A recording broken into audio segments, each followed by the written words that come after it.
Hello, good evening, good morning, good afternoon, wherever you are. My name is Tony Juno, and I'd like to welcome you to my podcast. I am a student at Full Sail University in Winter Park, Florida, and I am in the recording arts program. This specific podcast is about one of my favorite music producers. His name is Joyce. He's from Nashville, Tennessee, and he got his start back in the early to mid 90s. When I worked with his bands Iodine and Bedlam. They were both signed to MCA, but it didn't really take off. That's okay. He still had plenty of success to follow. So he kind of shifted his efforts towards being a session musician and songwriting, and was very successful at it in Nashville, and started to move his way up the ranks. In addition to guitar, he plays several other instruments: keyboard, drums.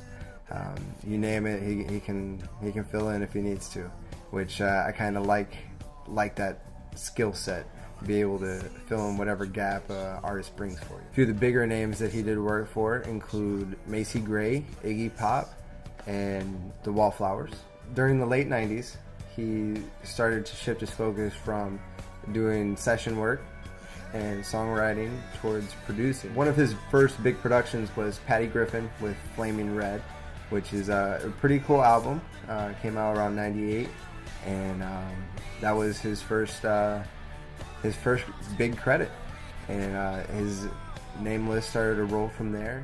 In addition to producing Patty Griffin, he also produced John Hyatt, Derek Trucks, and Christian rock group Audio Adrenaline.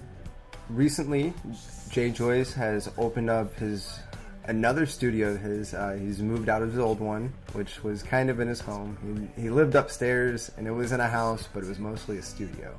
So he's moved into a bigger studio in East Nashville, which is kind of where everyone's up and coming. So he's just right there with the people that are leading the way. He has a Sphere Eclipse board in his main live room, which is upstairs in the old sanctuary. And that's one of the ways that he prefers to work, is just everyone in the same room, and no talkback systems. You just talk in the room and get stuff done. Also, in his basement studio, he has his trusty SSL Duality, which, I mean, if I were you, I wouldn't mind having one, much less he has two pretty awesome boards. So he's got all the goodies and plenty of outboard gear for days. You know, a few things that I like about him and his style is that he's okay with things not being completely perfect. But it's not to say that things are bad, it's just the tiny little inconsistencies and human errors that occur during performances. He doesn't necessarily wipe every one of them out like people tend to do when you're sitting on your laptop and cleaning everything up.